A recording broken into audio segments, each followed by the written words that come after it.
Hi, my name's Rachel Andrews. Welcome to Everyday Athlete. On this week's video, I thought we'd take a look at the differences between swimming in saltwater and swimming in freshwater. Now immediately, one difference between swimming in the sea and swimming in freshwater is that getting in at the sea, you can just walk in off the beach. Getting into the water inland, we're in a lake or a river, is more down to whether or not there's public access to be able to get in. So that's why I'm not giving away the location of where I'm hopping in the water today.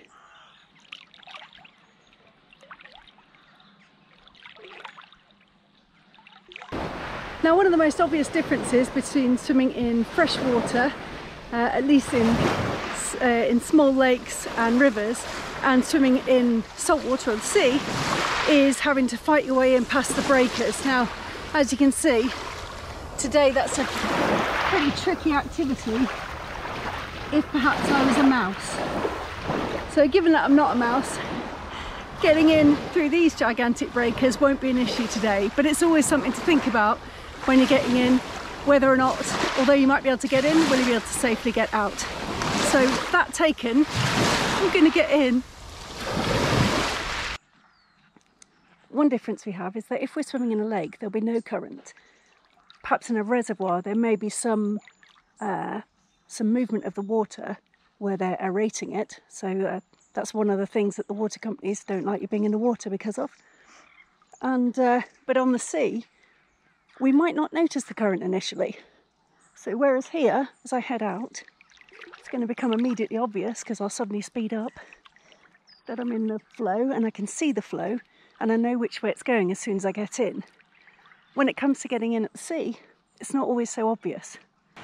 So whilst I've just got into the water here, what I'm actually doing is taking a little look at the side. I'm in at high water when there should be fairly little movement of the water, but if you look at that stripy post behind me, which you might be able to see, I'm definitely floating past it, and that's my bag just on the side there, which I got in dead opposite. So certainly here there's a current. So it's a question of making an observation, getting in, bobbing around to acclimatise and taking a look to see what's happening to you in respect to the beach. There's also quite a big difference between buoyancy inland and the sea. As you can see here, if I don't do anything, I'm bobbing just above the water level. I'd say the water is halfway up my chin and I can feel it on my bottom lip. Let's see what the difference is when I'm in the sea. Swimming in the sea can be really quite comforting for somebody who maybe is a little bit nervous, especially if they haven't had that much experience and that experience has been inland, because actually the sea really supports you. You can see I'm much more buoyant in the sea and my face is well clear of the water, and it's not taking much effort for me to just float here.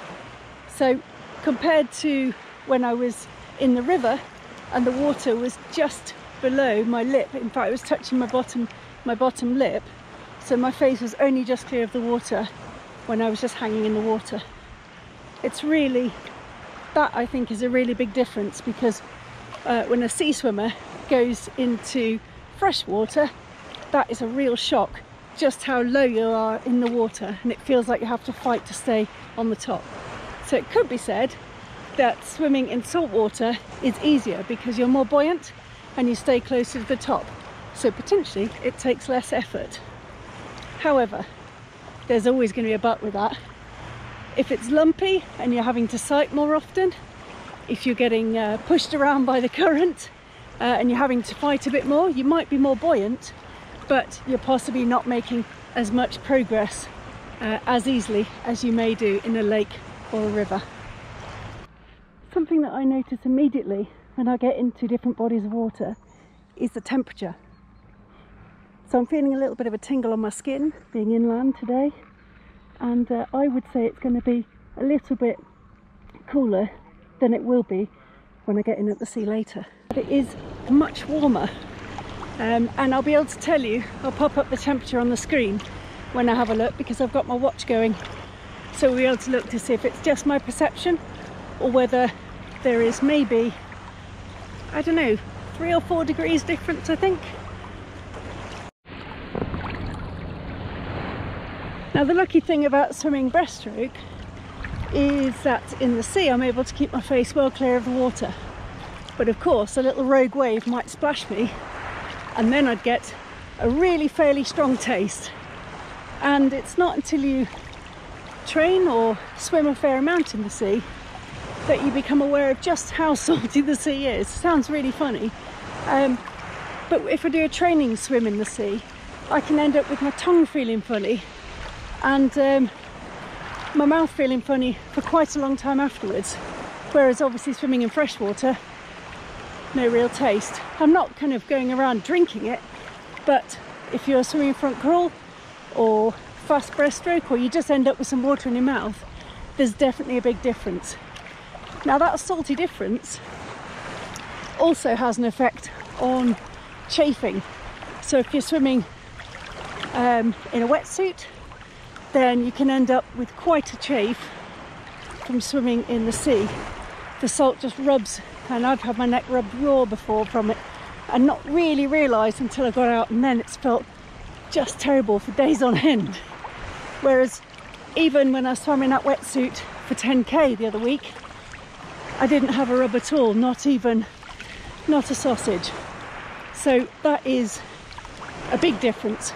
And so if you're swimming in the sea and you're thinking of wearing a wetsuit and you know that your stroke means that it does catch a little bit, then it's well worth considering using some kind of a barrier, like a 2-Tom Sport Shield, or I think there are some others. I'll pop a link to a video I did about reducing chafing in the description below.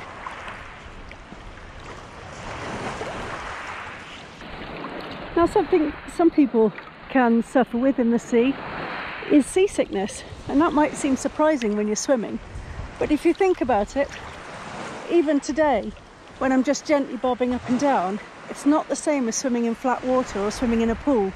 There is definitely some movement going on. So I think it's probably made worse if you're swimming front crawl, you've got your face in the water and then you're rolling to breathe, obviously. But I've found that I've never had it, and many people will say that using earplugs is the reason they haven't had it. So because I always wear earplugs if I'm swimming front crawl, then I think that might be the reasoning. It's really kind of difficult if you start to feel seasick to try to recover the situation, so it's best not to suffer it at all. So consider getting some earplugs and trying it out. Okay, now I've got out, I'm going to have a little go at an experiment using a glass and an egg and some of the water behind me to try to explain the situation with the buoyancy. Let's go.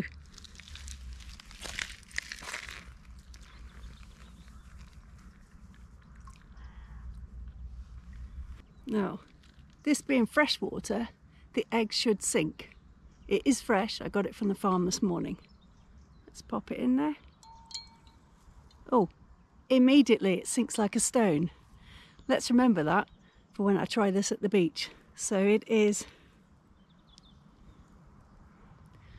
not even hovering, right at the bottom there of the glass. So here I go, gonna do the egg test again. Let's go get the water.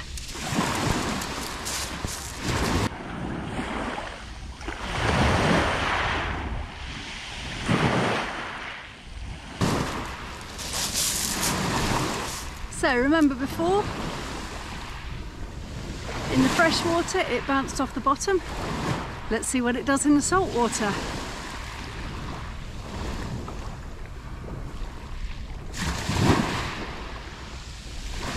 Oh, that's very interesting. It sits at the bottom. That's disappointing. I was so expecting that to float. Oh, what a disappointment. Maybe the sea's just not very salty around here. However, surely you saw the difference between me floating just with the water to here in the fresh water and then about collarbone height when I was in the sea. So whether or not the egg floats more in the sea, I do. I've deliberately not mentioned visibility and water quality as a difference between freshwater and saltwater, because they can both vary. So the visibility will vary in the sea from if it has been really windy recently, and so the bottom gets churned up, and it will vary also if it rains, and that's the same in a river or lake. If it's particularly windy or rainy, or it's rained recently, then the runoff can make the water more murky. So visibility is what it is depending on where you are and what it's been like recently. I also haven't mentioned about care of your equipment when you're in saltwater or freshwater, because to be honest, for me it's pretty much the same. No matter where I'm swimming, I will always take my stuff home and wash it off and then thoroughly dry it before I go back into the water with it. It's really important to do that to make sure that we are not spreading microorganisms around between swim spots, and that we're doing our bit as swimmers. So although there are some differences between swimming in saltwater and swimming in freshwater, if you do get worried, remember you can always roll onto your back and put your arms and legs outwards and float to live, as the RNLI say. So if you do get yourself into a bit of a worrying situation, then you can just float, gather your thoughts, and then roll back and get on with it. I hope you enjoyed this week's video, and if you did, you'll give it a like and drop me a comment. I'd love to hear from you and to know where you're watching the videos from. And if you did enjoy it, please consider subscribing to my channel by clicking on my face, dinging the little bell, and you'll know when the next one's out. And I'll see you next time. Bye!